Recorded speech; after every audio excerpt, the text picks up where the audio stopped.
Vamos a contar con el apoyo y el acompañamiento de Susana. Ella es exalumna del colegio, igual que ustedes, pues nos estaba contando, pasó por estos corredores, vivió la experiencia que ustedes están viviendo ahora en esta recta final de su colegio y hoy día pues ya tiene mucha experiencia en todo el ámbito de la ciencia y nos va a compartir unos conocimientos en relación a la salud. Ella es médica cirujana, también tiene posgrados en salud pública, nutrición humana y medicina tropical.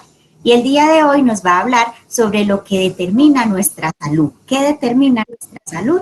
Entonces vamos a aprovechar mucho de este espacio. Al final vamos a tener 10 minutitos a interactuar con ella para hacer preguntas, entonces para que ustedes estén bien atentas y si tenemos alguna duda o alguna pregunta la vamos expresando por el chat o al final lo socializamos, ¿de acuerdo? Entonces, Susana, bienvenida, te dejo con las estudiantes de décimo y muchas gracias por estar en este espacio con nosotras. Bueno, muchísimas gracias por la invitación, muchas gracias Elizabeth, también a la madre Beatriz, a mi compañera Luz Estela Monera, que fue la que me puso el contacto nuevo con el colegio, y entonces pues me parece muy chévere hablar con ustedes, porque yo me recuerdo cómo era esta época cuando uno está terminando y buscando como qué hacer de profesiones, es un poco como la incertidumbre. Pero es interesante y yo quiero que viajemos un poquito como por el ramo de la salud, con una perspectiva que tal vez es un poquito diferente y que la quiero compartir con ustedes. El tema de hoy es qué determina nuestra salud. Y para hablar de lo que determina nuestra salud, quisiera que hiciéramos como este siguiente viaje. Primero, que nos pongamos de acuerdo qué es salud, porque cada una de nosotras tiene una idea de lo que es la salud, y hay unas cuestiones que se llaman los determinantes sociales de la salud, que después se los voy a explicar. Uno puede hablar de salud individual y también de salud de comunidades, que es la salud pública, que eso es lo que yo me especialicé y los aspectos de esta salud pública. Un poquito hablar de salud internacional y las conclusiones. Pues pensemos todas, ¿qué es para nosotras salud? Pensemos unos segunditos, ¿qué es para mí salud? Lo primero que se me ocurre.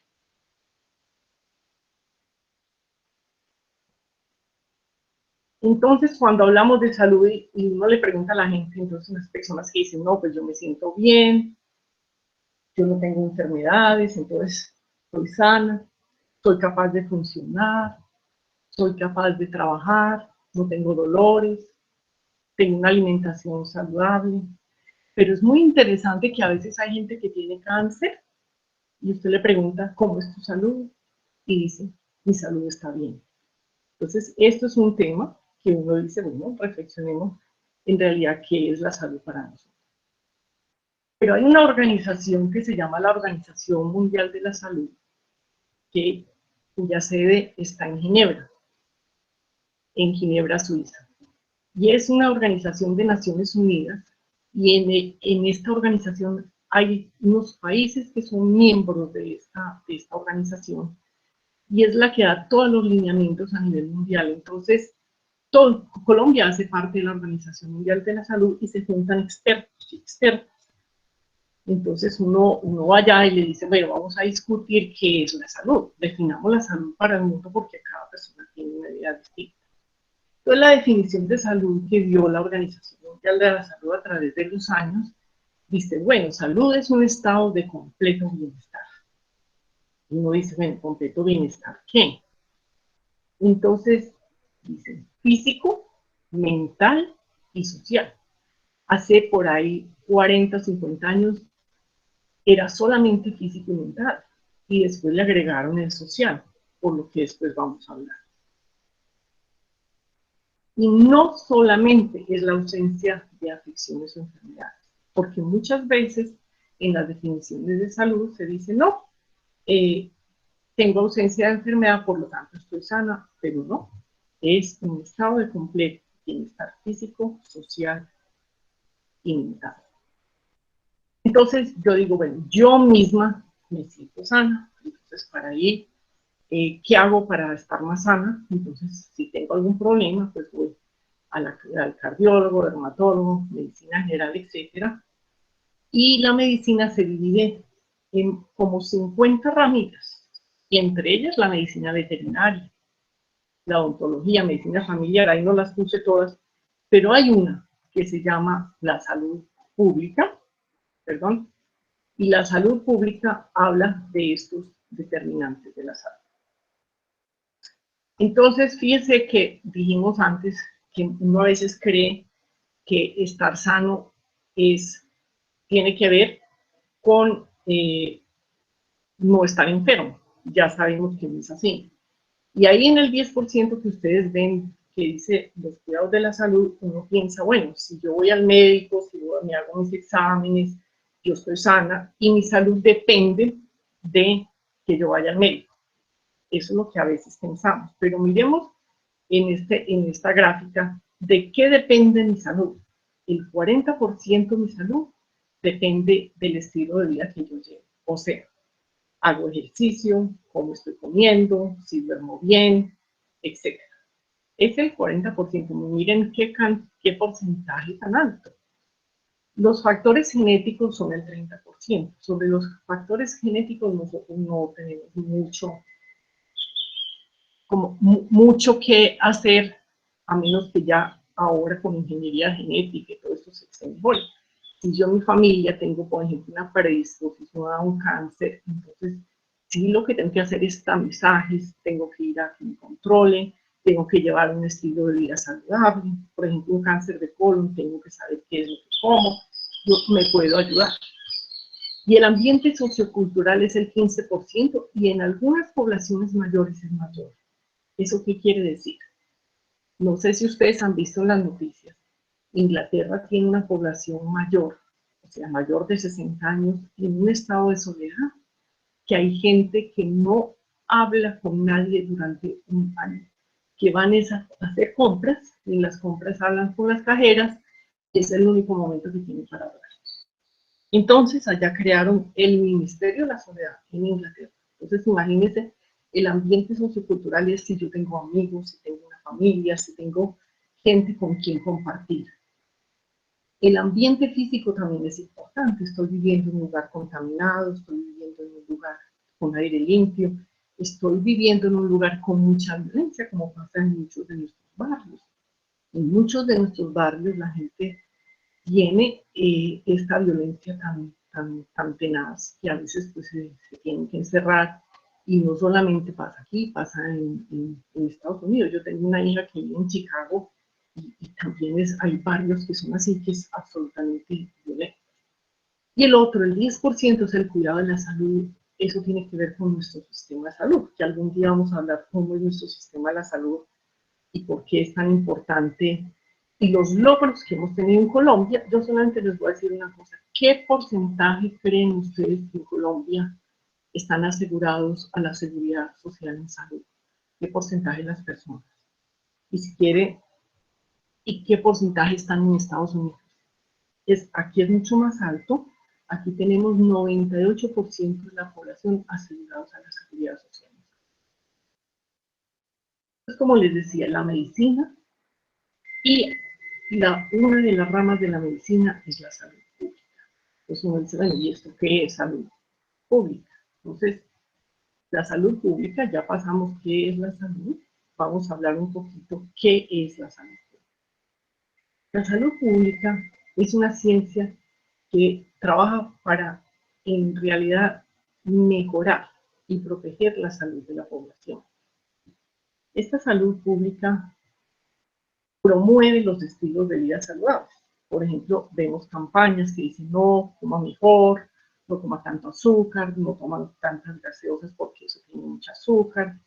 Acuérdense que hicimos unas campañas en Colombia, por ejemplo, para que la gente no fume dentro de las clases. Yo me acuerdo en la universidad mis compañeros fumaban dentro de la clase y eso era como, entre comillas, normal. Hoy en día no se puede.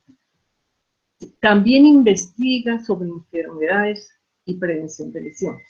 Entonces, la salud pública investiga sobre muchas enfermedades, y cuando hablamos de lesiones, son lesiones no solamente violentas, cuando por cuestiones violentas, sino también accidentes de tránsito. Y detecta, previene y responde a enfermedades infecciosas, y uno de las, digamos, de lo que está más actual, que vemos que con el COVID-19, cómo se trabaja entre varias organizaciones y varios ministerios para poder controlar un poco esta enfermedad. Pero lo interesante de la salud pública es que usted la puede trabajar a nivel de un municipio, a nivel de una población, pero generalmente apoya y da directivas a gobiernos locales y nacionales. Por ejemplo, yo trabajé en el Ministerio de Salud y Protección Social, era directora de una dirección que se llama Promoción Social, e hice todas, o sea, muchas políticas son como los lineamientos que usted da a la nación para, por ejemplo, poblaciones vulnerables, población en desplazamiento, víctimas de violencia, población con discapacidad, grupos étnicos que en nuestro país y en muchos países están en situación de vulnerabilidad, etc. Esa es la verdad. Hay unos aspectos de salud pública que quiero compartir con ustedes, y estos tres aspectos, que son las medidas de higiene, la epidemiología y la prevención de enfermedades. Entonces, la reina de las medidas de higiene que tenemos nosotros es el lavado de manos. Es una de las intervenciones más importantes en salud pública. Entonces, si yo les pregunto a ustedes, me dicen, no, pues es tan fácil, todo el mundo lo sabe. Sí, en realidad todo el mundo lo sabe, pero no todo el mundo lo practica. Entonces, eso es lo que yo quisiera contarles un poco, la historia del lavado de manos. Imagínense que en 1846 había un médico húngaro que trabajaba en Viena, en un hospital en el cual él se dio cuenta de lo siguiente, que había dos salas de maternidad.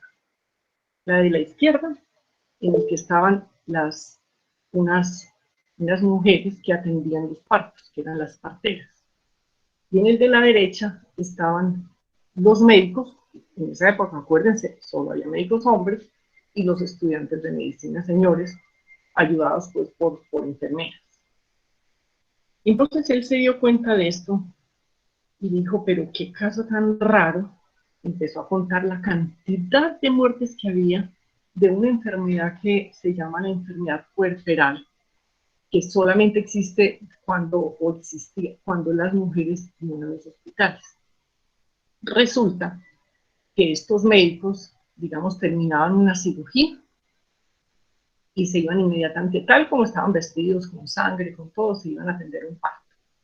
Después atendían el próximo parto, con la misma ropa, sin lavarse las manos, tal cual. Y las mujeres se iban muriendo de esta infección, que es una infección muy fuerte y que les da, o sea, ya cuando la infección está en todo el cuerpo, que se llama una sepsis, les daba esta sepsis y se morían.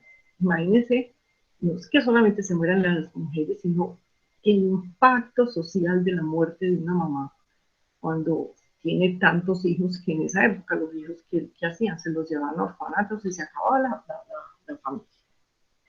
Entonces este señor Semmelweis dijo, no, hagamos una cosa, hay 5 veces más muertes en la sala de partos de los médicos que de las parteras. Entonces, ¿por qué está sucediendo eso? Entonces, él sugirió que se lavaran las manos entre paciente y paciente con agua, jabón y cloro, agua con cloro.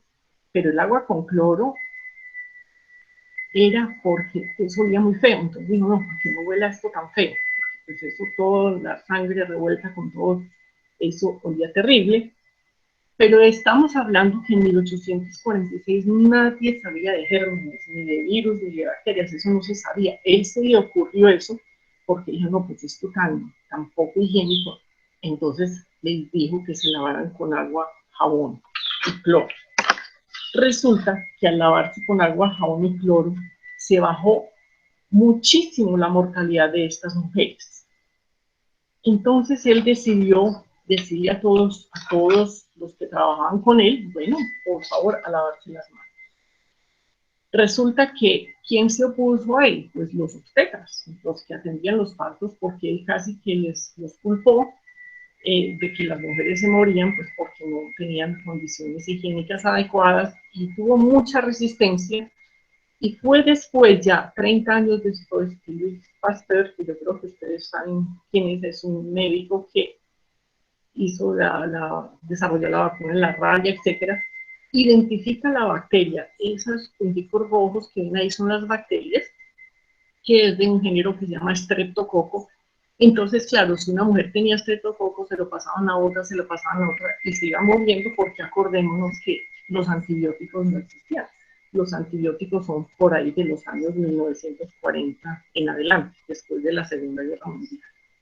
Entonces, Louis Pasteur sí fue capaz de seguir con esta teoría, y también donde él trabajaba, pero ya en París, pudo lograr que los médicos y las enfermeras y todos se lavaran las manos entre paciente y paciente para disminuir las muertes de estas señoras, de estas mamás. Entonces, miren la importancia de un lavado de manos, que parece que esto es como tan lógico, pero que fue muy difícil. Pasaron 30 años y después otros 30 años para que se pudieran cultivar, que fue con un biólogo alemán que se llama Koch, al principio de los 1900. Ese es el aspecto de medicina, de medidas de higiene y saneamiento. Ahora vamos a pasar a un aspecto que es la epidemiología. Entonces, la epidemiología es el estudio de las razones y de la frecuencia en que ocurren enfermedades en diferentes grupos de la población. En otras palabras, en la epidemiología, usted es un detective. Usted dice, bueno, ¿por qué se están enfermando las personas en este lugar? ¿Qué tan frecuentemente se están enfermando? Y si afecta a todos los grupos de población. Entonces, el padre de la epidemiología es un señor, un médico que se llamaba John Snow. En 1854 estaba en Londres, en un barrio, él trabajaba en barrios de mucha pobreza en Londres, y en ese barrio que se llama Soho, les dio una epidemia de cólera.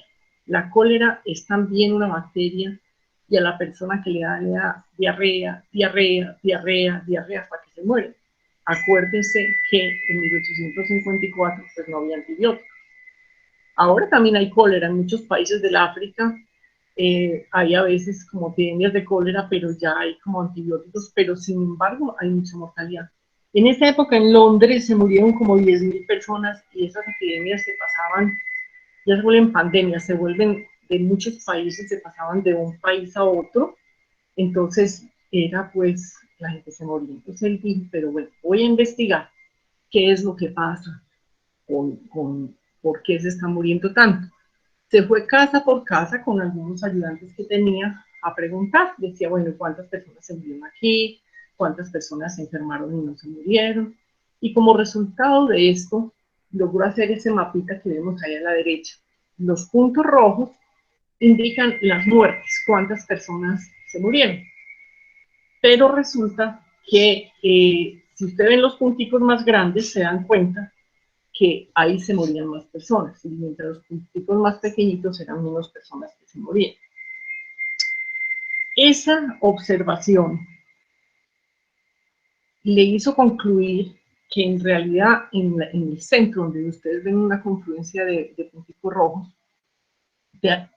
ahí se morían más personas, y encontró que había una fuente de agua. Acuérdense que antes la gente sacaba el agua con unas bombas manuales, y entonces se dio cuenta que pues ahí hay una fuente de agua que está al parecer contaminada, porque miró al lado, certifica, la gente, digamos, tomaba agua de ahí, pero al lado echaban los desechos como en un barril que enterraban en el piso, los desechos de materia fecal, y por alguna razón ese barril pues seguramente se abrió y contaminó el agua. Entonces la gente lo que estaba tomando era agua contaminada. Logró que las autoridades quitaran la manija de esa bomba para que no usaran más esa fuente de agua y se disminuyeron muchísimo las muertes en Soho. Pero lo que fue muy importante de este descubrimiento que hizo, y eso es con la epidemiología, siendo como un detective mirando caso por caso, y eso todavía se hace, los epidemiólogos hacen eso, esto trajo cambios fundamentales en los sistemas de acueducto y alcantarillados en Londres y también en otras ciudades del mundo. O sea, ya nadie hace el sistema de aguas al lado del de alcantarillas, eso lo hacen, o en las ciudades ponen el de alcantarilla mucho más abajo, muchos metros más abajo que el del agua que está encima. Y eso cambió, mejor dicho, fundamentalmente cómo se lleva el agua a las ciudades o a los pueblos, etc. También él se dio cuenta porque había dos empresas que llevaban agua, estaban encargadas de llevar agua a la población en Londres, y se dio cuenta que una de ellas tenía pues agua contaminada, pero se daba cuenta porque la gente se moría muchísimo más. Esto también la epidemiología la podemos mirar con algo mucho más moderno ahora, que es la comparación epidemiológica que se hace, por ejemplo, con el COVID y la gripe. Entonces uno dice, no, eso es como una gripa. Y si uno ve, pues, mire cómo son de distintos los virus, el virus de la influenza y el del COVID, son, digamos, diferentes en su forma, pero el de la gripa, si usted a mí me da gripa, yo infecto una sola persona, pero con COVID puedo afectar de 2 hasta 3 personas. Si yo sola infecto de 2 a 3 personas en el curso de unas semanas, 4, 5, 6 semanas, van 6.000 personas que yo infecto. Entonces, imagínense el grado tan grande de este COVID. ¿Y cuántas personas se mueren de gripa? 0.1% máximo, o sea, la décima parte de un 1%. En cambio, con COVID hasta ahora se sabe es más o menos 1.5% de las personas que mueren. La incubación también es diferente. La incubación es en el momento en que entra en nuestro cuerpo, cuánto se demora en desarrollarse. En la gripa son 4 días, en COVID más o menos promedio 5 días, pero puede llegar hasta 14 días. Pero miren lo interesante, si a mí me da gripa, digamos, si a nosotras de 100 personas nos da gripa, a solo el 2% hospitalizan. En cambio, con COVID es casi un 20%. De lo que se sabe ahora, porque eso cada vez va saliendo más estadística. Y entonces también hablamos de que ataca, el ataque comunitario es que ataca pues como ataca diferentes comunidades muchísimo más fuerte. El otro aspecto de la salud pública, habiendo pasado las medidas de higiene, la epidemiología, es la prevención de enfermedades. Entonces seguimos con el agua. Dijimos que en la prevención de enfermedades el cloro se utiliza para desinfectar muchas fuentes de agua, porque todos nuestros acueductos le ponen cloro, una parte por millón, y es porque hay bacterias, digamos, que pueden estar en las fuentes de agua, y entonces se le echa este cloro y nosotros podemos tomar agua porque ya no tiene esas bacterias. Cuando ustedes se tomen un vaso con agua, piensen cuántas personas en el mundo no pueden tomar agua.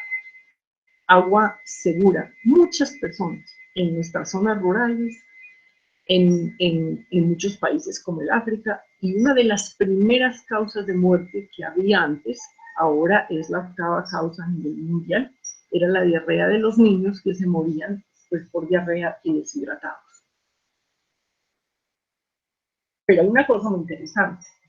Los acueductos existían hace muchos años, 800 años, 1000 años antes de Cristo ya había acueductos en Grecia, los romanos, ese de la mitad es romano, pero los aztecas, los incas también tenían acueductos y filtraban el agua con piedra no porque supieran que que había bacterias o virus, pero ellos sabían que tenían que cuidar el agua para poder sobrevivir. Entonces ya pasamos esto de la salud pública. Ahora vamos, brevemente voy a hablar de lo que es la salud internacional. Entonces, nosotros podemos, como yo dije anteriormente, podemos hablar de la salud a nivel municipal, la salud pública a nivel nacional. Entonces yo hago políticas, programas, y digo, bueno, en Colombia, por ejemplo, había, y hay todavía menos, mucha desnutrición infantil. ¿Qué vamos a hacer con la desnutrición infantil? Entonces uno tiene que dar unas líneas generales para el país, para que se cumplan, para que todos los municipios y los departamentos las sigan. Y esos lineamientos generalmente vienen, como yo les dije, de otros países que los han desarrollado. Entonces hacen intercambios de muchos países, y es la Organización Mundial de la Salud la que da como las líneas grandes, y por eso es tan interesante cuando uno vaya, por ejemplo, a las reuniones, hay expertos pues, de todo el mundo que hablan todos los idiomas que usted quiera, y es muy interesante ponernos de acuerdo, y de ahí se sacan como estos lineamientos. La salud internacional, ¿por qué se ha vuelto tan importante? Porque acuérdense que hay más movilidad e interconexión entre la gente. Nosotros ya nos movemos más, viajamos más, tenemos ya una economía globalizada, no solamente en el transporte, la agricultura. Por ejemplo, en la agricultura nosotros ya se importan y se exportan alimentos, entonces eso hay que tener mucho cuidado, y tiene que haber unas reglas y unos controles muy importantes para que uno consuma alimentos que son pues seguros. Entonces necesitamos entender mejor qué es el salud y el bienestar, y necesitamos regulaciones internacionales para poder pues, importar, exportar, para poder viajar, en caso de que haya epidemias, que haya enfermedades que transmitamos de un lugar a otro. Acuérdense, hace 100 años hubo también una pandemia, pero esa pandemia se demoró mucho tiempo. Pero ahora sí, si esto comienza en China, al otro día una persona que viaja, se va a Estados Unidos, ¡pum!, en Estados Unidos ya se contamina gente, ya después viajan a Sudáfrica o viajan a cualquier parte, vienen a Colombia, entonces ya es mucho más difícil de controlar, y por eso es tan importante lo que nosotros hagamos como prevención nosotros mismos.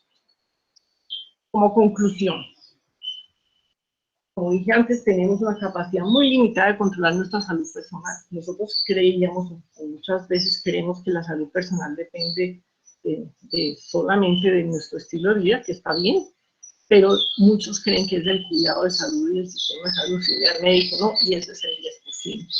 Hay unos factores que cambian, ¿no? Cambian de país a país, el ambiente sociocultural, el ambiente físico, etcétera, que tenemos que tener en cuenta.